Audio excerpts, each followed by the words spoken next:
Hello friends, मैं संध्या आप सभी के स्वागत करती हूँ स्टडी करिकुलम में। अगर आप रेगुलर क्लास देख रहे हैं तो आप सभी को पता होगा कि हम लोग यूनिट सेकंड जो है और यूनिट फर्स्ट जो है कंप्लीट कर चुके हैं और आज हम लोग यूनिट थर्ड देखेंगे फिजिकल साइंस के, जो महा मैराथन क्लास होगा बीएड के लिए है। ये बात आप लोग ध्यान दीजिएगा। तो चलिए आज के सेशन हम लोग स्टार्ट करते हैं। जो साथी नहीं देखे हैं जरूर देख लीजिएगा। और हम लोग ऑब्जेक्टिव के महा मैराथन क्लास जो है उस सभी हम लोग सब्जेक्ट के एक एक करके सॉल्व कर रहे हैं। तो अभी तक जो साथी नहीं देखे हैं अपने सब्जेक्ट के अनुसार आप लोग देख लीजिएगा। हिस्ट्री हम लोग कंप्लीट कर लिए हैं, सिविक्स भी कर दिए हैं। तो आप लोग अभी तक नहीं देखे हैं तो देख लीजिएगा। शिक्षण के सिद्धांतों principles and methods of teaching जो है शिक्षण के सिद्धांतों विधियाँ जो सभी के लिए अनिवार्य है, उसका भी महा मैराथन क्लास जो है हम लोग एक यूनिट वाइज जो है कंप्लीट कर चुके हैं। बायोलॉजिकल साइंस के भी हम लोग कंप्लीट कर चुके हैं। तो अपने सब्जेक्ट के अकॉर्डिंग जो है आप लोग देख लीजिएगा। प्लेलिस्ट सबका प्लेलिस्ट जो है बना हुआ है, तो आप लोग प्लेलिस्ट में जाकर अपना सब्जेक्ट के अकॉर्डिंग जो है देख लीजिएगा। आपके एग्जाम के दृष्टि से बहुत ही महत्वपूर्ण है। तो चलिए बिना समय गंवाए आज के सेशन को स्टार्ट करते हैं। और एक छोटा सा रिक्वेस्ट है कि अभी तक आपने चैनल को सब्सक्राइब नहीं किए हैं तो साथ ही साथ आप लोग चैनल को सब्सक्राइब भी कर लीजिए और फटाफट से अपने दोस्तों के बीच भी शेयर कर दीजिए। आज का फर्स्ट प्रश्न है, अन्वेषण विधि के सोपान है। अन्वेषण विधि के सोपान है। तो ध्यान दीजिएगा कि अन्वेषण विधि जो है इसको आप ह्यूरिस्टिक विधि भी कहा जाता है और इसको खोज विधि भी कहा जाता है। खोज विधि भी कहा जाता है। तो इसमें देखिए कि कौन इसका सोपान जो है। ह्यूरिस्टिक शब्द जो है वो किस भाषा के शब्द जो है वो तो ग्रीक भाषा के शब्द है। और ह्यूरिस्टिक विधि जो है या अन्वेषण विधि कहिए, इसके जन्मदाता जो है वो आर्मस्ट्रांग है। ह्यूरिस्टिक विधि या कहिए या खोज विधि कहिए, अन्वेषण विधि कहिए, तो इसका सोपान क्या है। ऑप्शन क कह रहा है कि समस्या का कथन। ऑप्शन ख कह रहा है कि तत्वों का निरीक्षण एवं सरलीकरण। ऑप्शन ग कह रहा है कि उपकल्पना का कथन, परीक्षण और निष्कर्ष। और ऑप्शन ख कह रहा है कि उपयुक्त सभी। तो इसका राइट आंसर क्या हो जाएगा, उपयुक्त सभी हो जाएगा। समस्या का कथन भी है, तथ्यों का निरीक्षण भी है, उपकल्पना के कथन है, परीक्षण है और निष्कर्ष भी है। तो इसका राइट आंसर क्या हो जाएगा, उपयुक्त सभी हो जाएगा। और ध्यान दीजिए कि अन्वेषण विधि के सोपान जो है किसने दिया। ये तो अन्वेषण विधि जो है, सिर्फ अन्वेषण विधि जो है वो किसने दिया है, तो जो है अन्वेषण विधि जो है वो सिर्फ किसने दिया है, तो आर्मस्ट्रांग ने दिया है। लेकिन अन्वेषण विधि के सोपान किसने दिया है, पूरे अगर देखा जाए तो अन्वेषण विधि के सोपान जो है वो हेमले दिए हैं। कौन दिए हैं, तो हेमले दिए हैं। ध्यान दीजिएगा किसने दिए हैं, ये नाम आप लोग नोट कर लीजिएगा। तो हेमले जो है वो दिए हुए हैं। नेक्स्ट है कि ह्यूरिस्टिक शब्द किस भाषा से लिया गया है। और ह्यूरिस्टिक शब्द जो है वो किस भाषा से लिया गया है, तो ग्रीक भाषा से लिया गया है। किस भाषा से, तो ग्रीक भाषा से। नेक्स्ट है ह्यूरिस्टिक विधि के जन्मदाता कौन है, तो आर्मस्ट्रांग है। कौन है, तो आर्मस्ट्रांग है। और यहाँ पर दिया हुआ है कि आर्मस्ट्रांग जो है वो तो ह्यूरिस्टिक विधि कहिए या खोज विधि कहिए या अन्वेषण विधि कहिए, इसके तो जन्मदाता है। लेकिन यहाँ पर ध्यान दीजिएगा किलपैट्रिक जो दिया है, तो किलपैट्रिक जो है वो किससे संबंधित है, तो ये प्रोजेक्ट विधि दिए हैं। कौन सी विधि दिए हैं, तो ये प्रोजेक्ट, किलपैट्रिक जो है वो प्रोजेक्ट विधि दिए हैं। ध्यान दीजिएगा आप लोग। नेक्स्ट है ह्यूरिस्टिक विधि है, कैसी विधि है। ऑप्शन कह रहा है कि निर्माण विधि है, अन्वेषण विधि है, खोज विधि है। तो वहीं यहाँ पर दिया है कि निर्माण विधि भी है, खोज विधि भी है, अन्वेषण विधि भी है। तो इसका भी राइट आंसर क्या हो जाएगा, उपयुक्त सभी हो जाएगा। नेक्स्ट है अन्वेषण विधि के गुण नहीं है। इसमें देखना है कि अन्वेषण विधि के आपके गुण नहीं है, तो इसमें अस्थायी ज्ञान प्राप्त होता है। ऑप्शन ख कह रहा है कि यह पूर्णतः मनोवैज्ञानिक विधि है। ऑप्शन ग कह रहा है कि छात्र शिक्षक संबंध जो है स्थापित होता है। ऑप्शन घ कह रहा है कि इनमें नियमित गुण जो है, इनमें नियमित गृह कार्य जो है नहीं दिया जाता है।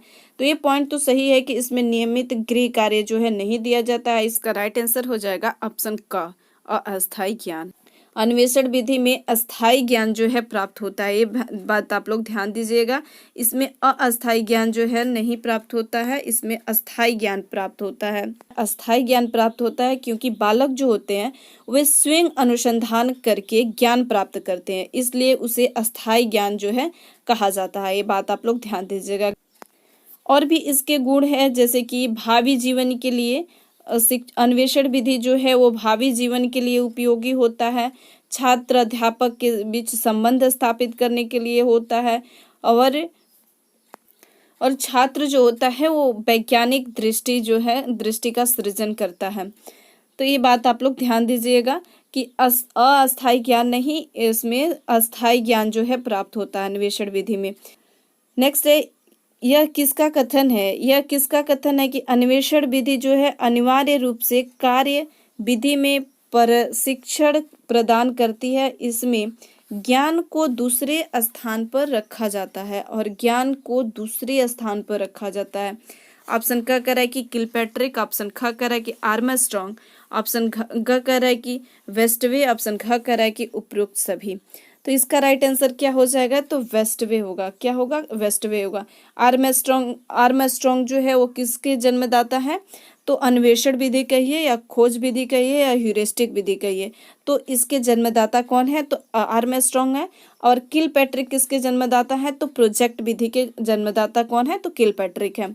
ध्यान दीजिएगा आप लोग इस बात को। नेक्स्ट है, अन्वेषण विधि के सोपान को किसने प्रस्तुत किया? अभी हमने देखा किसने प्रस्तुत किया, तो हामले जो है उन्होंने प्रस्तुत किया है अन्वेषण विधि के सोपान को। आर्मस्ट्रॉन्ग को हम लोग बारे में देख ही लिए कि कौन क्या दिए हैं, तो सिर्फ अन्वेषण विधि जो है आर्मस्ट्रॉन्ग जो है दिए हैं। नेक्स्ट है, अन्वेषण विधि के दोष है। अब यहाँ पर दोष देखना है कि अन्वेषण विधि के दोष कौन से हैं। ऑप्शन क करे कि जन शिक्षा संभव नहीं है, जन शिक्षा जो है वो संभव नहीं है। ऑप्शन ख कह रहा है कि यह छोटी आयु के बच्चों के लिए उपयोगी नहीं है, यह भी बात सही है। यह भी बात सही है कि इसमें दोष देखना है, तो यह जन शिक्षा जो है संभव नहीं है और छोटी बच्चों के आयु के लिए भी उपयोगी नहीं है। ज्ञानार्जन बहुत धीमी गति से होता है, और अन्वेषण विधि कहिए खोज विधि कहिए, इसमें ज्ञानार्जन जो है वह बहुत धीमी गति से होता है। तो इसका राइट आंसर क्या हो जाएगा? उपयोग सभी हो जाएगा। और भी इसकी विधि जो है कि इसमें प्रणाली से संबंधित साधन सामग्री और पाठ्य पुस्तक जो है वो सामान्यतः उपलब्ध नहीं होते हैं, और इसमें पाठ्य पुस्तक जो है वो सामान्यतः उपलब्ध नहीं होते हैं, और प्रत्येक पाठ्य वस्तु का शिक्षण इस विधि द्वारा संभव नहीं है। ये पॉइंट आप लोग ध्यान दीजिएगा कि प्रत्येक पाठ का शिक्षण विधि करना वो संभव नहीं है इस विधि में, अन्वेषण विधि में। सभी आप लोग पाठ के समझिएगा कि अगर अन्वेषण करने के लिए तो ये विधि जो है संभव नहीं है कि सभी पाठ के जो है आप लोग इस विधि का उपयोग कर सके। नेक्स्ट है, व्याख्यान विधि के संबंध में गलत कथन है, और यहाँ पर ध्यान दीजिएगा कि व्याख्यान विधि के संबंध में कौन सा कथन जो है वो गलत है। ऑप्शन क कह रहा है कि यह विधि जो है सरल एवं सस्ती होती है। ऑप्शन ख कह रहा है कि इसे भाषण विधि भी कहते हैं। तो ध्यान दीजिएगा कि इसे भाषण विधि भी कहा जाता है, और यह सरल एवं सस्ती भी होती है। छात्र मुख्य स्रोत बना होता है, और छात्र इसमें मुख्य स्रोत बना रहता है, यह भी बात सही है। इसमें छात्र सक्रिय तथा शिक्षक जो है निष्क्रिय होते हैं, यह गलत है, यानी कि यही इसका राइट आंसर हो जाएगा। ध्यान दीजिएगा कि छात्र जो है वह निष्क्रिय होते हैं और शिक्षक जो होते हैं वह सक्रिय होते हैं। इस विधि में शिक्षक जो होते हैं वो सक्रिय होते हैं और छात्र जो होते हैं वो निष्क्रिय होते हैं। और व्याख्यान विधि जो है, व्याख्यान विधि किसने दिया है? तो व्याख्यान विधि जो है वो सुकरात ने दिया है। ध्यान दीजिएगा किसने दिया है? तो व्याख्यान विधि जो है वह सुकरात ने दिए हैं। व्याख्यान विधि के जनक जो है वो सुकरात को माना जाता है। व्याख्यान विधि के जनक जो है वो सुकरात को माना जाता है। नेक्स्ट है, प्रोजेक्ट विधि के जनक। प्रोजेक्ट विधि के जनक जो है, अभी हमने बताया कि प्रोजेक्ट विधि के जनक जो है वो कौन है। ऑप्शन क कह रहा है कि किलपैट्रिक, ऑप्शन ख कह रहा है कि आर्मस्ट्रॉन्ग, ऑप्शन ग कह रहा है कि स्टीवेंसन, ऑप्शन ख कह रहा है कि स्किनर। तो अभी हमने देखा कि कौन है इसके जनक, तो इसके जनक जो है किलपैट्रिक है। प्रोजेक्ट आर्मस्ट्रॉन्ग कौन है? तो आर्मस्ट्रॉन्ग जो है वो अन्वेषण विधि कहिए या खोज विधि के जनक है। स्किनर जो है वो चूहे पर प्रयोग किए थे। इन्होंने अपना प्रयोग जो है वो चूहा पर किया था, रैट पर किया था, और इनका सिद्धांत जो है क्रिया प्रसूत अनुबंधन का सिद्धांत है। क्रिया प्रसूत अनुबंधन का सिद्धांत, या इसको कहा जाता है सक्रिय अनुबंधन का सिद्धांत। इसको सक्रिय अनुबंधन का भी सिद्धांत कहा जाता है, या क्रिया प्रसूत अनुबंधन का सिद्धांत। आप लोग ध्यान दीजिएगा। और इन्होंने किस पर प्रयोग किया था? तो चूहा पर प्रयोग किया था, और इन्होंने कबूतर पर प्रयोग किया था स्किनर ने। पावलोव ने किस पर प्रयोग किया था, तो कुत्ता पर प्रयोग किया था। और थॉर्नडाइक जो है वो किस पर प्रयोग किए थे, तो उन्होंने बिल्ली पर प्रयोग किया था। नेक्स्ट है प्रोजेक्ट योजना विधि का गुण नहीं है। इसमें देखना है कि प्रोजेक्ट योजना विधि का गुण जो है इनमें से कौन सा नहीं है। तो छात्र इसमें स्वयं मूल्यांकन करते हैं, छात्र जो है स्वयं मूल्यांकन करते हैं। ऑप्शन ख है कि इस विधि में अस्थायी एवं स्पष्ट ज्ञान प्राप्त होता है। ऑप्शन ग कह रहा है कि यह मानसिक विकास के लिए अच्छा है। ऑप्शन घ कह रहा है कि यह मनोवैज्ञानिक सिद्धांत पर आधारित नहीं है। तो इसमें गुण जो है नहीं है, उसको छांटना है। तो ये मनोवैज्ञानिक सिद्धांत पर आधारित है, ये बात आप लोग ध्यान दीजिएगा। तो यही इसका गलत है, तो यानी कि यही इसका राइट आंसर हो जाएगा। खोज विधि अन्वेषण विधि, खोज विधि कहिए, अन्वेषण विधि कहिए या ह्यूरिस्टिक विधि कहिए, तो इसके बारे में अगर आप लोग को बहुत ही अच्छे डिटेल्स में पढ़ना है तो इसके जो है इसके लिए एक क्लास जो है अन्वेषण विधि के अलग से एक क्लास जो है बना हुआ है, और आप लोग उसको जरूर देखिएगा। आपके एग्जाम के दृष्टि से बहुत ही महत्वपूर्ण है वो क्लास। यही उसका देखिए कि खोज विधि, अन्वेषण विधि या ह्यूरिस्टिक विधि जो है बहुत ही आसानी से आप लोग को इसमें समझाया गया है। तो आप लोग अभी तक नहीं देखे हैं तो आप लोग इसको जरूर देखिएगा। एग्जाम से पहले आप लोग जरूर इस क्लास को आप लोग देख कर जाइएगा, बहुत ही आप लोग के लिए यूजफुल है। अन्वेषण विधि के बारे में बहुत ही अच्छे से इसमें हर एक चीज जो है बारीकी से समझाया गया है, जो आप ही के लिए है। तो आप लोग जरूर इसको देख लीजिएगा। नेक्स्ट है, यह कथन किसका है? प्रोजेक्ट का योजना एक समस्या मूलक कार्य है। ध्यान दीजिएगा यहाँ पर क्या कह रहा है, तो समस्या मूलक कार्य कह रहा है। प्रोजेक्ट या का योजना जो है वो समस्या मूलक कार्य है। किसने कहा है? जिसे स्वाभाविक परिस्थितियों में पूर्ण किया जाता है। यह किसने कहा है? तो स्टीवेंसन ने कहा है। और किलपैट्रिक ने बताया कि प्रोजेक्ट या योजना जो है वो उद्देश्य पूर्ण कार्य है। देखिए यहाँ पर दिया भी है, तो उद्देश्य पूर्ण इन्होंने बताया। और समस्या मूलक कार्य किसने बताया? तो स्टीवेंसन ने बताया। स्टीवेंसन ने समस्या मूलक कार्य बताया और किलपैट्रिक ने उद्देश्य पूर्ण कार्य बताया। किलपैट्रिक ने किस प्रकार बताया है? तो उद्देश्य पूर्ण कार्य जो है बताया है। और विलार्ड जो है, विलार्ड ने क्या बताया है प्रोजेक्ट के और विलार्ड जो है, विलार्ड ने क्या बताया है प्रोजेक्ट के बारे में? इन्होंने कहा है कि प्रोजेक्ट जो है, प्रोजेक्ट या योजना जो है यह यथार्थ जीवन का ही एक भाग है। इन्होंने कहा विलार्ड जो है, इन्होंने कहा कि यथार्थ जीवन का ही एक भाग है, यथार्थ जीवन का ही एक भाग है प्रोजेक्ट या योजना जो है। तो इन्होंने बताया, ये आप लोग ध्यान दीजिएगा। और इन्होंने क्या किया है? तो स्टीवेंसन ने समस्या मूलक कहा है और जो है किलपैट्रिक जो है वो उद्देश्यपूर्ण बताए हैं। और यहाँ पर देखिए आर्मस्ट्रांग के बारे में दिया है, तो आर्मस्ट्रांग जो है वो अन्वेषण विधि के जनक हैं। तो यहाँ पर आप लोग को सभी जो है क्लियर हो गया। नेक्स्ट देखते हैं, निम्न में से कौन सा शिक्षक जो है वो केंद्रित शिक्षण है? इनमें से देखिए कि कौन सा जो है वो शिक्षक केंद्रित शिक्षण है। ऑप्शन क कह रहा है कि योजना विधि, ऑप्शन ख कह रहा है कि व्याख्यान विधि, ऑप्शन ग कह रहा है कि प्रदर्शन विधि, ऑप्शन घ कह रहा है कि प्रयोगशाला विधि। तो कौन सा विधि जो है वह शिक्षण केंद्रित है? तो व्याख्यान विधि जो है वो शिक्षक केंद्रित है, जिसमें व्याख्यान विधि में क्या होता है? तो बच्चे जो है वो सिर्फ सुनते हैं और टीचर जो है वो सिर्फ व्याख्या करते हैं और बच्चे जो है सिर्फ सुनते हैं। ध्यान दीजिएगा कि व्याख्यान विधि जो है ऐसा विधि है जिसमें आपका पूरा सिलेबस कवर हो जाता है। और व्याख्यान विधि ऐसा जो है विधि है जिसमें बच्चा जो है वो बीच में खड़े होकर प्रश्न नहीं पूछ सकता है। योजना विधि, प्रोजेक्ट विधि और प्रयोगशाला विधि। प्रयोगशाला विधि के जनक जो है वो किसको कहा जाता है? तो जॉन डेवी मॉरियन को कहा जाता है, जॉन डेवी मोरिविल को कहा जाता है। ध्यान दीजिए किसको कहा जाता है? तो जॉन डेवी मोरिविल जो है इनको कहा जाता है प्रयोगशाला विधि के जनक। और प्रयोगशाला विधि जो है वो स्वयं करके सीखने पर आधारित होते हैं। किस पर आधारित होते हैं? तो स्वयं करके सीखने पर यह विधि जो है आधारित होते हैं। और शिक्षक केंद्रित कौन होते हैं? तो व्याख्यान विधि होते हैं। और प्रदर्शन विधि जो है वो कैसी विधि है? तो इसमें उच्च कक्षा के लिए प्रदर्शन विधि जो है उपयोगी होता है। योजना विधि वही किलपैट्रिक जो है योजना विधि कहिए या इसको प्रोजेक्ट विधि कहिए, तो ये किससे संबंधित है? तो किलपैट्रिक से संबंधित है। और ध्यान दीजिएगा यहाँ पर योजना विधि या प्रोजेक्ट विधि, यहाँ पर अगर पूछे कि इसका अवधारणा जो है किसने दिया है, मूल अवधारणा जो है किसने दिया, प्रोजेक्ट विधि या अन्वेषण विधि की मूल अवधारणा आप लोग नोट डाउन अगर कर रहे हैं तो ध्यान दीजिएगा कि मूल अवधारणा जो है, मूल अवधारणा जो है किसने दिया है? तो मूल अवधारणा जो है वो जॉन डेवी ने दिया है।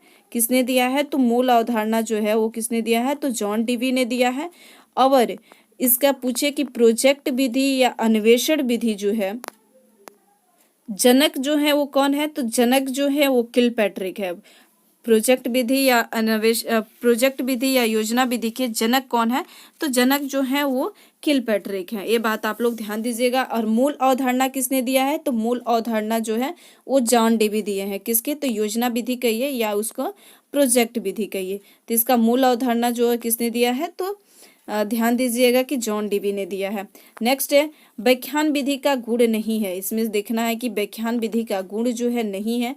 ऑप्शन का कह रहा है कि इसमें पाठ्यक्रम देर से समाप्त होता है। व्याख्यान विधि में पाठ्यक्रम जो है देर से समाप्त होता है। ऑप्शन का कह रहा है कि यह अधिक सरल या सुविधाजनक होता है। ऑप्शन ग कह रहा है कि इसमें समय की बचत होती है। ऑप्शन घ कह रहा है कि यह आर्थिक दृष्टि से भी महत्वपूर्ण होता है।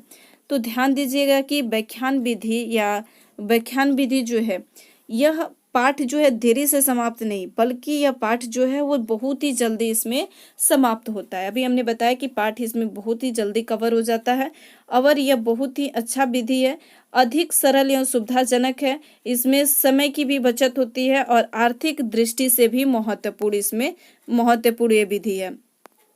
और यहाँ पर आप लोग इस बात को लेकर कंफ्यूज होंगे कि आर्थिक दृष्टि से किस प्रकार से महत्वपूर्ण है। तो आर्थिक दृष्टि से महत्वपूर्ण है कि इसमें जो है बहुत ही कम व्यय लगता है। पढ़ाई के लिए इसमें बहुत ही कम व्यय लगता है, क्योंकि इसमें विधि जो है वो वैज्ञानिक सामग्री अथवा उपकरण की आवश्यकता जो है नहीं होती है। तो इन सभी के उपकरण की आवश्यकता नहीं होती है, तो इसमें कम जो है बजट लगता है। तो आर्थिक दृष्टि से भी यह महत्वपूर्ण होता है। नेक्स्ट है प्रदर्शन विधि के गुण है। प्रदर्शन विधि के गुण जो है ऑप्शन क कह रहा है कि स्पष्ट ज्ञान, ऑप्शन ख कह रहा है कि सक्रिय वातावरण, ऑप्शन ग कह रहा है कि बचत का साधन, ऑप्शन घ कह रहा है कि उपयोग सभी। तो प्रदर्शन विधि का गुण देखा जाए तो स्पष्ट ज्ञान भी होता है, सक्रिय वातावरण और बचत का साधन भी होता है। तो इसका राइट आंसर क्या हो जाएगा? उपयोग सभी हो जाएगा। प्रदर्शन विधि के और भी गुण है, देखिए कि मानसिक विकास में सहायक होता है। और प्रदर्शन विधि जो है वो मानसिक विकास में भी सहायक होता है, अध्यापक के कार्य करने में भी यह सहायक होता है, स्पष्ट और अस्थायी ज्ञान होता है। स्पष्ट ज्ञान तो होता ही है, लेकिन इसके साथ में ध्यान दीजिएगा कि प्रदर्शन विधि कैसा है, तो यह भी अस्थायी ज्ञान प्राप्त करता है। अस्थायी ज्ञान जो है इसमें इसके द्वारा जो है प्राप्त होता है, अस्थायी ज्ञान। नेक्स्ट है शिक्षण प्रविधियों के प्रमुख प्रकार है। ऑप्शन क कह रहा है कि कार्य प्रविधि, ऑप्शन ख कह रहा है कि प्रदर्शन प्रविधि, ऑप्शन ग कह रहा है कि कथन प्रविधि, ऑप्शन घ कह रहा है कि उपयोग सभी। तो शिक्षण प्रविधियों के प्रमुख प्रकार जो है यह सभी हो जाएंगे, कार्य प्रविधि, प्रदर्शन प्रविधि और कथन प्रविधि। तो इसका राइट आंसर क्या हो जाएगा? उपयोग सभी हो जाएगा। नेक्स्ट है जब एक के बाद अनेक कार्य जो है, एक के बाद अनेक उपयोग करने की आवश्यकता हो तो उसमें प्रयुक्त विधि है। ध्यान दीजिएगा कि एक के बाद अनेक प्रयोग करने की आवश्यकता हो, एक के बाद अनेक प्रयोग करने की आवश्यकता हो तो यह कौन सी विधि होती है? तो प्रदर्शन विधि होती है, एक के बाद अनेक प्रयोग करने की इसमें। और व्याख्यान विधि जो सिर्फ व्याख्या किया जाता है, योजना विधि जिसमें योजना वगैरह बनाया जाता है, जिसे प्रोजेक्ट विधि भी कहते हैं, और समस्या समाधान विधि जिसमें समस्या का हल किया जाता है। नेक्स्ट है जब तथ्यात्मक ज्ञान कराना हो या तथ्यों के आधार पर सामान्यीकरण निकालना हो तब कौन सी विधि जो है उपयुक्त होगी? जब तथ्यों के क्या है ज्ञान कराना हो, जब तथ्यों के ज्ञान कराना हो या तथ्यों के आधार पर सामान्यीकरण निकालना हो। ध्यान दीजिएगा, तथ्यों के ज्ञान कराना हो और तथ्यों के आधार पर ही सामान्यीकरण निकालना हो तो अब कौन सा विधि उपयुक्त होगा? तो प्रदर्शन विधि उपयुक्त होगा। कौन सा विधि? तो प्रदर्शन विधि उपयुक्त होगा। व्याख्यान आप लोग समझ ही रहे हैं। प्रदर्शन विधि में छात्र रहते हैं। ऑप्शन क कह रहा है कि मुख्य दर्शक, ऑप्शन ख कह रहा है कि प्रदर्शन में सहायक, ऑप्शन ग कह रहा है कि प्रयोग करते हैं, ऑप्शन घ कह रहा है कि समस्या समाधान करते हैं। तो प्रदर्शन विधि छात्र जो रहते हैं वो प्रदर्शन में सहायक होते हैं, मुख्य दर्शक किस में होते हैं, तो व्याख्यान विधि में। आप इस एक्सप्लेनेशन को आप ये मत समझिए कि ये जो है मैम ऐसा ही कर दे रही हैं, आप डायरेक्टली प्रश्न बताइए। तो आप देखिए कि एक प्रश्न में हम लोग कितने प्रश्नों को सॉल्व कर ले रहे हैं। देखिए यहाँ पर प्रदर्शन विधि के में छात्र रहते हैं, ये तो पूछा है कि किस तरह के रहते हैं, तो प्रदर्शन में सहायक रहते हैं। लेकिन यहाँ पर आप यह भी याद कर लिया कि मुख्य दर्शक किस में रहते हैं, तो व्याख्यान विधि जो है उसमें रहते हैं। इसको आप बोरिंग जो है मत समझिएगा, क्योंकि एक वही प्रश्न में आपके कई जो है प्रश्न क्लियर हो जा रहे हैं। नेक्स्ट है कि प्रयोगशाला विधि को महत्व दिया जाता है। प्रयोगशाला विधि को महत्व दिया जाता है किसमें, ऑप्शन क करे कि अनुभव को, ऑप्शन ख करे कि प्रयास एवं त्रुटि को, ऑप्शन ग करे कि करके सीखने के सिद्धांत को, ऑप्शन घ करे कि उपयुक्त सभी को। तो प्रयोगशाला विधि के महत्व किसमें सबसे दिया जाता है, तो करके सीखने के आधार पर, प्रयास एवं त्रुटि में नहीं दिया जाता है। इसमें सबसे ज्यादा किस पे दिया जाता है, तो करके सीखने के आधार पर दिया जाता है। आपके अनुभव पर भी सबसे ज्यादा महत्व नहीं दिया जाता है। इसमें ध्यान दीजिएगा कि आपके करके सीखने के सिद्धांत पर दिया जाता है। नेक्स्ट है, निम्न में से कौन सा योजना विधि का पद नहीं है। इनमें से देखिए कि कौन सा योजना विधि का पद नहीं है। योजना का निर्माण, ऑप्शन ख करे कि योजना का मूल्यांकन, ऑप्शन ग करे कि योजना का चुनाव, ऑप्शन घ करे कि परिस्थिति उन्नत उत्पन्न करना। तो इसका राइट आंसर क्या हो जाएगा, योजना का निर्माण। क्या होता है, तो योजना का इसमें निर्माण पद जो है नहीं होता है। नेक्स्ट है, समस्या समाधान विधि के संबंध में निम्न में से कौन सा कथन सत्य है। यहाँ पर पूछ रहा है कि कौन सा कथन सत्य है। जहां भी आपके सत्य और असत्य आए तो उसको अंडरलाइन जरूर आप लोग कर लीजिएगा। वह परंपरागत विधि है, ऑप्शन क करे कि वह परंपरागत विधि है, ऑप्शन ख करे कि यह बाल केंद्रित है, ऑप्शन ग करे कि यह शिक्षक केंद्रित है, ऑप्शन घ करे कि उपयुक्त सभी है। तो इसका राइट आंसर क्या हो जाएगा, यह बाल केंद्रित विधि है। नेक्स्ट है, शिक्षक केंद्रित विधि कौन सा था, तो व्याख्यान विधि शिक्षक केंद्रित था। नेक्स्ट है, निम्न में से कौन सा योजना विधि का सिद्धांत है। और योजना विधि जो है किसने दिया है, तो किलपैट्रिक ने दिया है। और किसका, किलपैट्रिक ने जो दिया है। और यह सिद्धांत जो है कह रहा है कि ऑप्शन क कह रहा है कि उद्देश्य का सिद्धांत, ऑप्शन ख कह रहा है कि क्रियाशीलता का सिद्धांत, ऑप्शन ग कह रहा है कि अनुभव का सिद्धांत, ऑप्शन घ कह रहा है कि उपयोग सभी। तो प्रोजेक्ट विधि जो है उद्देश्य का भी सिद्धांत होता है, क्रियाशीलता का भी और अनुभव का भी सिद्धांत होता है। तो इसका राइट आंसर क्या हो जाएगा, उपयोग सभी हो जाएगा। नेक्स्ट है, ज्ञात से अज्ञात की ओर चलते हैं। ज्ञात से अज्ञात की ओर चलते हैं। ऑप्शन क कह रहा है कि आगमन विधि में, ऑप्शन ख कह रहा है कि योजना विधि में, ऑप्शन ग कह रहा है कि अन्वेषण विधि में, ऑप्शन घ कह रहा है कि समस्या समाधान विधि में।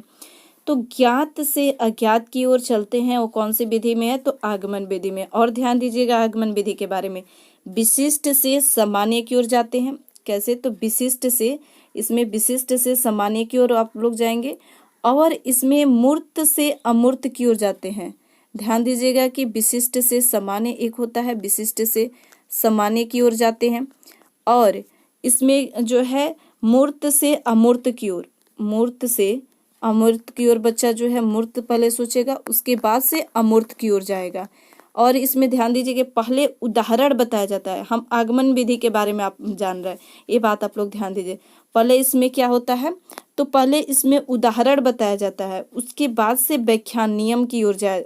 पहले इसमें क्या होता है, तो पहले उदाहरण बताया जाता है, उसके बाद से नियम की ओर जाया जाता है, उसके बाद से नियम। और ध्यान दीजिएगा कि इसमें प्रत्यक्ष से प्रमाण की ओर जाया जाता है। प्रत्यक्ष से कहाँ जाया जाता है, तो प्रमाण की ओर जाया जाता है। किस विधि में हम लोग पढ़ रहे हैं, तो आगमन विधि के बारे में हम लोग पढ़ रहे हैं। और स्थूल से इसमें जो है, स्थूल से सामान्य की ओर इसमें जाया जाता है।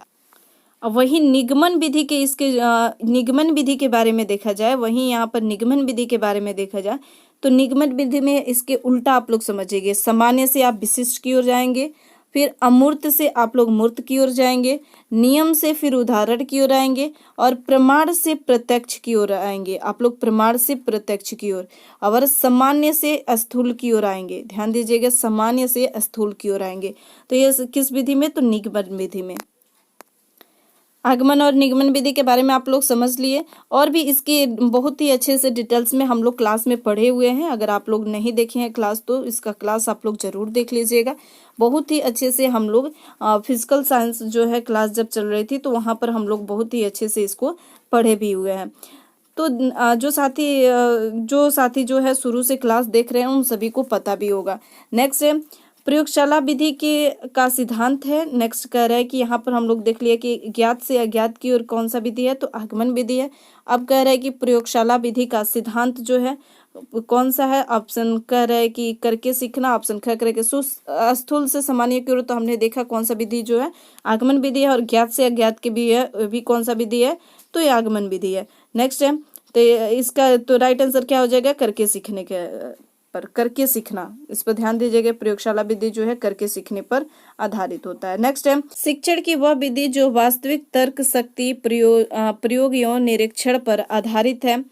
किस पर आधारित होती है, तो प्रयोगशाला विधि पर आधारित होती है। किस पर, तो प्रयोगशाला विधि। नेक्स्ट है निम्न में से कौन सी विधि जो है वो मूल स्रोत है। निम्न में से कह रहा है कि कौन सा विधि जो है मूल स्रोत है। भौतिक वस्तुएं, लिखित एवं मुद्रित अभिलेख, मौखिक विवरण, तो इसका राइट आंसर हो जाएगा उपयोग सभी हो जाएगा। नेक्स्ट है वाद विवाद का एक शैक्षिक सामूहिक प्रक्रिया है। वाद विवाद जो है एक शैक्षिक सामूहिक प्रक्रिया है जिसमें शिक्षक तथा छात्र एक सहयोगपूर्ण ढंग से किसी समस्या या प्रकरण पर बातचीत करते हैं। यह कथन किसका है, तो यह कथन जो है जेम्स एम ली का कथन है। नेक्स्ट है कि खोज विधि में करके सीखने के सिद्धांत का प्रमुख चरण जो है उसमें कौन सा नहीं है, खोज विधि के करके सीखने के सिद्धांत पर। ऑप्शन क करे कि अवलोकन, ऑप्शन ख करे कि समस्या, ऑप्शन ग करे कि पाठ्यक्रम का अध्ययन, ऑप्शन ख करे कि निर्णय। तो इसका राइट आंसर हो जाएगा अवलोकन। नेक्स्ट है किस विधि में छात्र काम करके सीखता है, तो अन्वेषण विधि में छात्र जो है काम करके सीखता है। ऑप्शन ग करे कि प्रदर्शन विधि में, ऑप्शन ख करे कि व्याख्यान विधि में, ऑप्शन घ करे कि पाठ्य पुस्तक विधि में। तो यह व्याख्यान विधि तो आप लोग ऐसा ही क्रॉस कर दीजिए, प्रदर्शन विधि में भी नहीं, पाठ्य पुस्तक विधि भी नहीं, अन्वेषण विधि में जो है छात्र काम करके सीखता है। नेक्स्ट है छोटी कक्षाओं के लिए विज्ञान की कौन सी विधि जो है उपयुक्त है, तो इसका राइट आंसर क्या हो जाएगा, प्रदर्शन विधि, व्याख्यान युक्त प्रदर्शन विधि।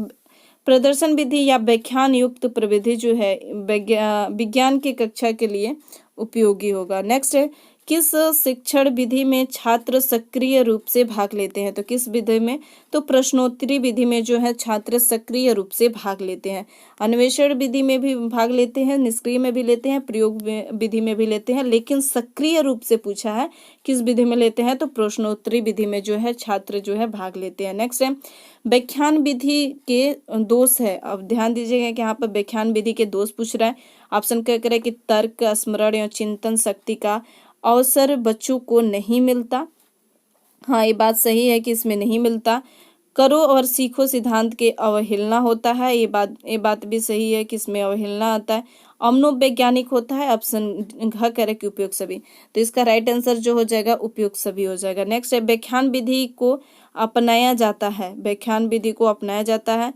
ऑप्शन क करे कि पाठ्य का सारांश बताते समय, ऑप्शन ख करे कि महान वैज्ञानिकों की जीवनी बताते समय, ऑप्शन ग कह रहा है कि कठिन प्रसंगों को स्पष्ट करते समय, ऑप्शन घ कह रहा है कि उपयोग सभी के अवसर पर। तो व्याख्यान विधि को पाठ के सारांश बताते समय भी व्याख्यान विधि का उपयोग किया जाता है।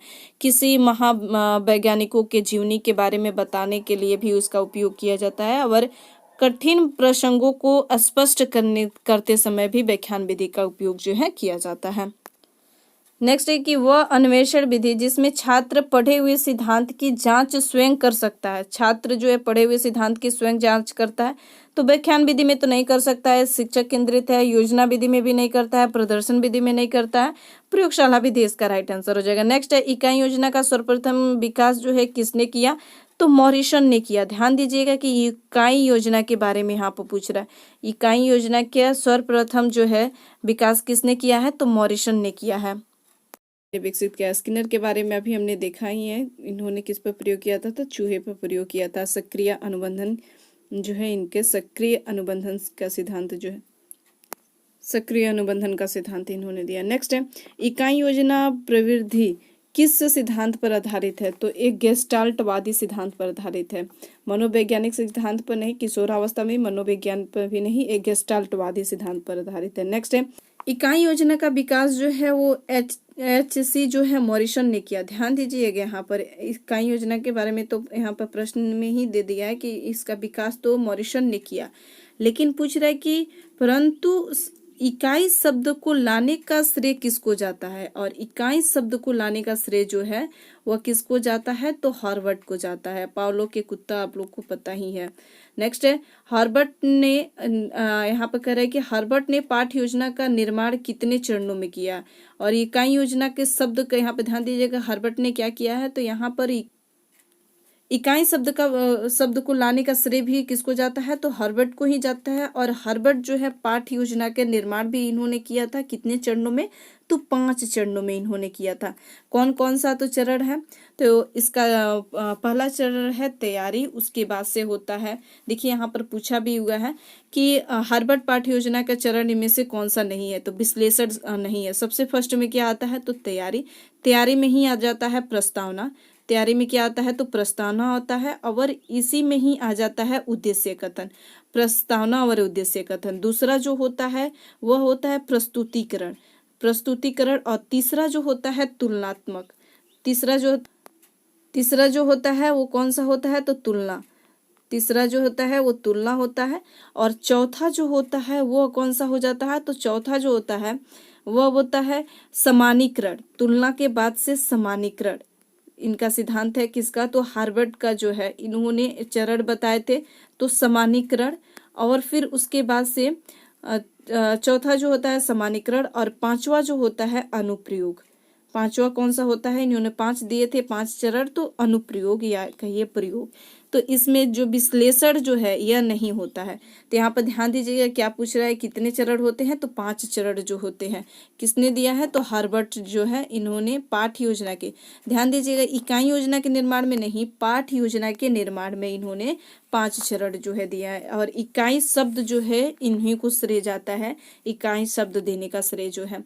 नेक्स्ट है इकाई योजना की विशेषता नहीं है। इनमें से देखना है कि इकाई योजना की विशेषता जो है नहीं है। इकाई योजना धन और शक्ति और समय की दृष्टि से मितव्ययी होती है।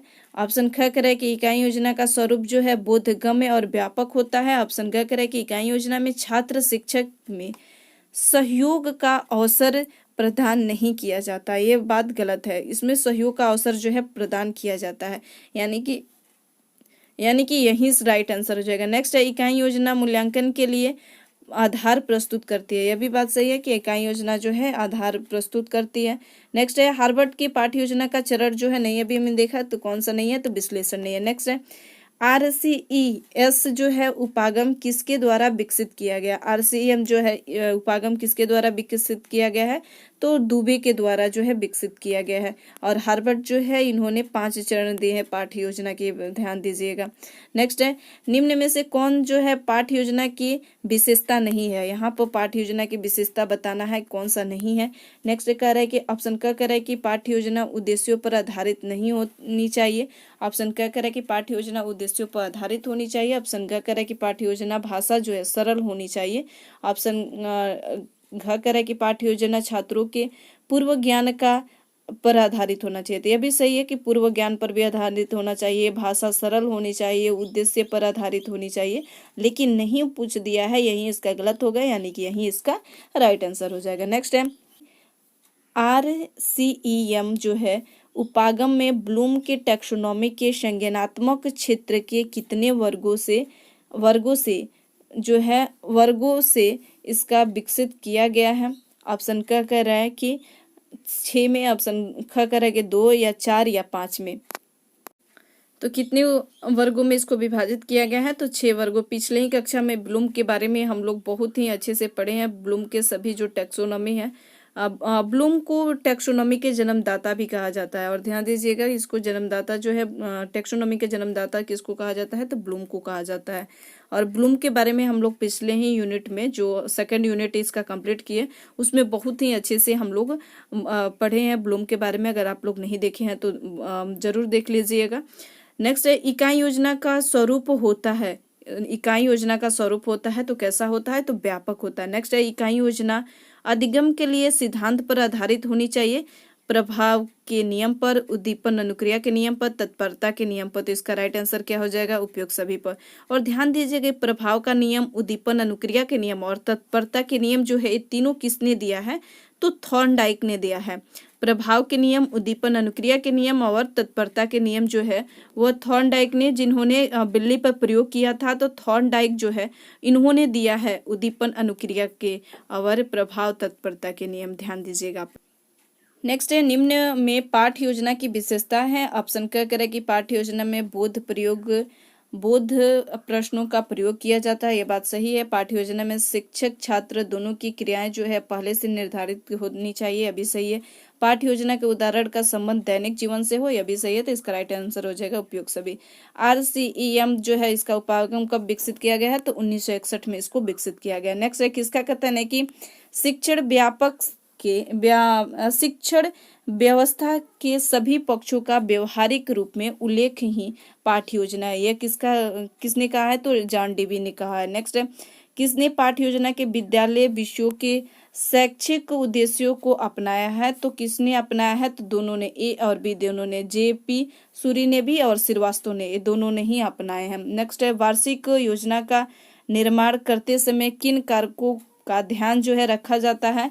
तो सीखने की क्षमता का, सीखने के ज्ञान का, उपलब्ध पाठ्य पुस्तकों का। तो इसका राइट आंसर हो जाएगा उपयुक्त सभी। नेक्स्ट है, ये पाठ्य योजनाएं जिन्हें शिक्षक कक्षा में शिक्षण के पूर्व लिखित रूप में तैयार करता है कहलाती है। ऑप्शन क्या कह रहा है कि अलिखित पाठ्य योजना, व्यापक पाठ्य योजना, सूक्ष्म पाठ्य योजना और लिखित पाठ्य योजना। तो इसका राइट आंसर क्या हो जाएगा? लिखित पाठ्य योजना। नेक्स्ट है, शिक्षक की सबसे प्राचीन और प्रचलित विधि है। तो भाषण या व्याख्यान विधि जो है वो सबसे प्रचलित विधि है। नेक्स्ट है, प्रदर्शन विधि का आधार कैसा है? तो मनोवैज्ञानिक इसका आधार है। नेक्स्ट है, व्याख्यान प्रदर्शन विधि की विशेषता होती है। ऑप्शन क्या करें कि यह सस्ती होती है, इसमें विधि मनोवैज्ञानिक पर आधारित होती है, यह विशेष रुचि लेते हैं, इसमें छात्र जो है विशेष रुचि लेते हैं। व्याख्यान विधि में भी छात्र जो है विशेष रुचि रखते हैं। नेक्स्ट है, प्रोजेक्ट यथार्थ जीवन का वह भाग है जो विद्यालय में प्रदान किया जा सकता है। यह कथन किसका है? यथार्थ। ध्यान दीजिएगा कि हमने क्या देखा, तो यथार्थ जीवन का भाग जो फर्स्ट में ही क्लास जब स्टार्ट हुई उसी वक्त हमने बताया था। किसने? तो वेलर्ड साहब ने बताया था। नेक्स्ट, निम्न में से कौन सी विधि जो है रटने के आदत प्रदान करती है? तो निगमन विधि जो है आदत प्रदान करती है। आगमन और निगमन, व्याख्यान, इन सभी के बारे में हम लोग अभी पढ़े हैं। जो है निगमन विधि भावनात्मक विकास से संबंधित है। ऑप्शन क्या करेंगे? जीन पियाजे, स्किनर, ब्रूनर और क और ग दोनों। तो क और ग दोनों होंगे, जीन पियाजे और ब्रूनर होंगे। स्किनर जो है गेस्टाल्टवादी से संबंधित है। तो जीन पियाजे ने संज्ञानात्मक विकास के 4 अवस्थाएं दिए हैं। ध्यान दीजिएगा कि कितनी अवस्थाएं दिए हैं? तो इन्होंने 4 अवस्थाएं दी हैं। कौन कौन सा? तो सबसे फर्स्ट जो था वो सेंसरी मोटर था, सेंसरी मोटर स्टेज था। संवेदीय गतिशील स्तर कहते हैं, जिसको हिंदी में या उसको कहते हैं इंद्रिय जनित गामक अवस्था कहते हैं।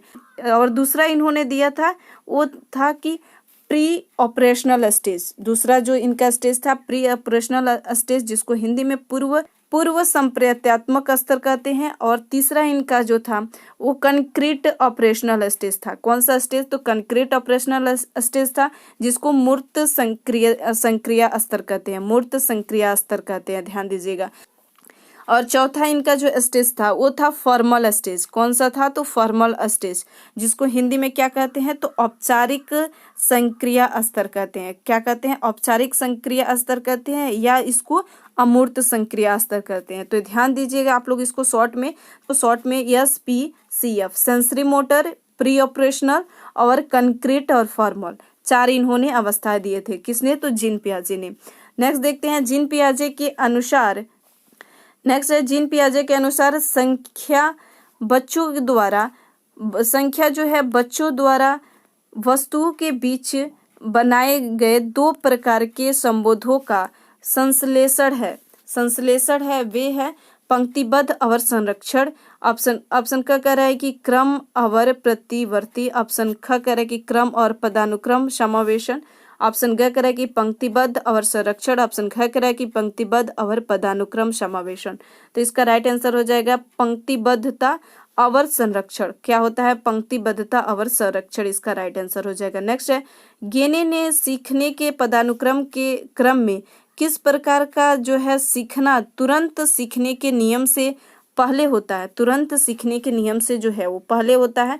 ऑप्शन क कह रहा है कि सीखने की अवधारणा, ऑप्शन ख कह रहा है कि भेदभाव के सीख, ऑप्शन ग कह रहा है कि चेन लर्निंग, ऑप्शन घ कह रहा है कि सीखने को हल करने में समस्या, सीखने को हल करने में समस्या। तो इसका राइट आंसर क्या हो जाएगा, सीखने की अवधारणा जो है गिने ने इन्होंने सीखने की अवधारणा जो है सीखने के नियम में इन्होंने दिया था। नेक्स्ट है निम्न में से कौन सा संज्ञानात्मक क्षेत्र से संबंधित नहीं है, संज्ञानात्मक क्षेत्र से जो है संबंधित नहीं है। जो संज्ञानात्मक क्षेत्र किन्होंने दिया है तो ब्लूम ने। हमने पिछले यूनिट में जो सेकंड यूनिट में है ब्लूम के बारे में बहुत ही अच्छे से कोग्निटिव डोमेन के बारे में पढ़े हैं, फिर उसके बाद से क्या कहते हैं क्रियात्मक और भावात्मक के बारे में बहुत ही अच्छे से पढ़े हैं। तो इसमें कितने पक्ष इन्होंने दिए थे तो 6 दिए थे, ध्यान दीजिएगा 6 दिए थे। कौन कौन सा, तो ज्ञान सबसे फर्स्ट जो था वो ज्ञान था, दूसरा क्या था प्रयोग करना था, उसके बाद से तीसरा जो था अनुप्रयोग था, उसके बाद से संश्लेषण था, फिर विश्लेषण था, उसके बाद से अंतिम में जो था वो मूल्यांकन था। उसमें अनुमूलन जो है वो कहीं नहीं था, तो इसका राइट आंसर यही हो जाएगा। नेक्स्ट है बुनियादी शिक्षण प्रतिमान किसने दिया, और यहाँ पर पूछ रहा है कि बुनियादी शिक्षा जो है इसको किसने दिया है तो रॉबर्ट ग्लेसर ने दिया है। किसने दिया है तो रॉबर्ट ग्लेसर ने। नेक्स्ट है शिक्षण का वह प्रतिमान जिसका सर्वाधिक प्रयोग जो है भाषा एवं व्याकरण शिक्षण हेतु किया जाता है। ऑप्शन क कह रहा है कि पृष्ठत प्रशिक्षण प्रतिमान, ऑप्शन ख कह रहा है कि संप्राप्ति प्रतिमान, ऑप्शन ग कह रहा है कि विकासात्मक प्रतिमान, ऑप्शन ख कह रहा है कि आगमन प्रतिमान। तो इसका राइट आंसर क्या हो जाएगा संप्राप्ति प्रतिमान। नेक्स्ट है गेने के सिद्धांत सीखना जो है श्रृंखलाबद्ध क्रम में चौथी अवस्था के बाद अन्य सभी स्तरों का सीखना किसके लिए अधिक महत्वपूर्ण माना जाता है। चौथी अवस्था के बाद, ध्यान दीजिएगा कितने अवस्था के बाद तो चौथी अवस्था के बाद तो शिक्षक के लिए है। और गेने ने भी श्रृंखलाबद्ध जो है वो कितने क्रम दिए हैं, श्रृंखलाबद्ध क्रम जो है 8 क्रम दिए हैं। कितने क्रम जो है वो 8 क्रम दिए हैं। सबसे फर्स्ट वाला क्या था तो संकेत करना था, उसके बाद से उद्दीपन था, उसके बाद से सरल था, फिर शाब्दिक साहचर्य सीखना था, फिर विभेदीकरण सीखना था, फिर संप्रत्यय सीखना था, नियम सीखना था, फिर समस्या समाधान सीखना था। तो ये सभी हम लोग क्लास में भी पढ़े हुए हैं। अगर आप लोग नहीं देखिए क्लास इसका तो क्लास आप लोग जरूर देखिए। जो साथी शुरू से क्लास देख रहे हैं उन लोग को पता होगा। नेक्स्ट है जीन पियाजे के संज्ञानात्मक विकास के अनुसार कौन सा कथन जो है सत्य है। अब इसमें से कह रहा है कि इनमें 5 चरण होते हैं। जीन पियाजे के संज्ञानात्मक विकास में कौन सा कथन सत्य है, सत्य कह रहा है। तो 5 चरण नहीं होते हैं इसमें। अभी हमने देखा कितने चरण होते हैं तो 4 चरण होते हैं। कौन कौन सा था तो एक सेंसरी मोटर था, फिर उसके बाद से प्री ऑपरेशनल था, फिर उसके बाद से कंक्रीट था, उसके बाद से क्या था तो फॉर्मल था। तो ये 4 हम लोग देखे थे। नेक्स्ट है इनमें से किसी भी चरण को छोड़ा नहीं जा सकता। ये बात सही है कि इसमें किसी भी चरण को छोड़ा नहीं जा सकता है। संज्ञानात्मक विकास जो है निरंतर नहीं होती है, ध्यान दीजिएगा ये पॉइंट गलत है। संज्ञानात्मक विकास जो है निरंतर होती है। संज्ञानात्मक विकास संस्कृति के अनुसार होता है, यह बात गलत है। संज्ञानात्मक विकास जो है संस्कृति के अनुसार नहीं होता है।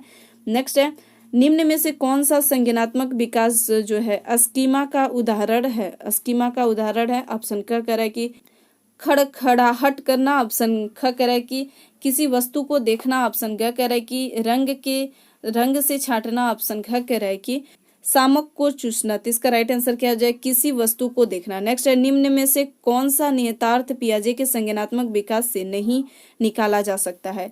नियतार्थ जो है संज्ञानात्मक विकास जो है पियाजे के संज्ञानात्मक विकास से निकाला नहीं जा सकता।